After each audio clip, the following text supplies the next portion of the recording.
Hi, it's Bob from Full Reps Training Center and Physical Therapy.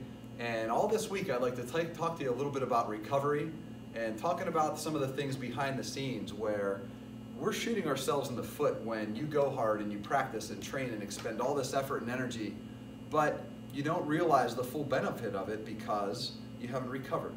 And this is a very legitimate issue. I see it all the time. First topic for the day is really your expectations.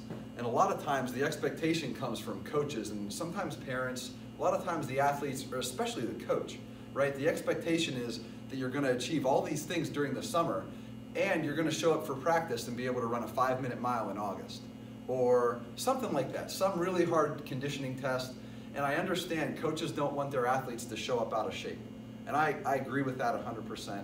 But a much better way to go around that, or to address that issue, would be for the coach to be able to identify maybe like the bottom 20% of the team who really need that.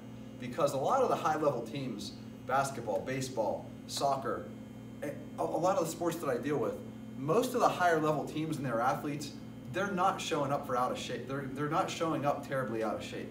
And they're worried about this 5-minute mile, this conditioning test that's coming at them. So all summer, they're lifting, they're running distance, they're running speed and agility, they're playing small-sided games, they're going every single day.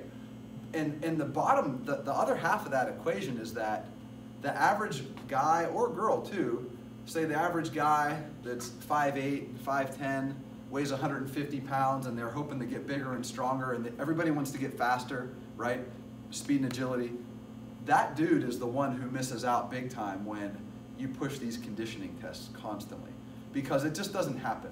There's 1% of the population, thereabout, that can really achieve peak optimal speed and acceleration and top speed and have great endurance.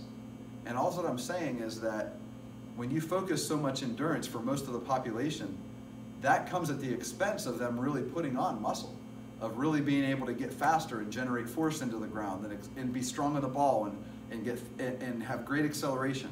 So I like to think, like, for every coach in November and December that's scratching their head thinking like, why did we have marginal success this year? We put in all this work.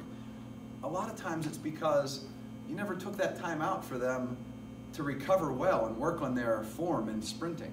Maybe work on their leg power, work on just putting on 10 pounds of size. Like that is what makes you a game changer on the ball and in the game. You know, if you don't have peak endurance, that's why you have subs, but you don't need to have world-class endurance. You want to have optimized their speed and agility in the off season and not try to do too much at once. So that's the take-home message for your summer off-season or preseason programming. Try to focus on one thing that you need. Maybe it is conditioning. Maybe you need to run a 5-minute mile or get your mile down from 6.5 to under 6. I don't know. But don't try to do everything at once. If you want to really gain speed and size, then you should focus on those fast twitch muscles, focus on weight training, and take some days off to recover. Thanks.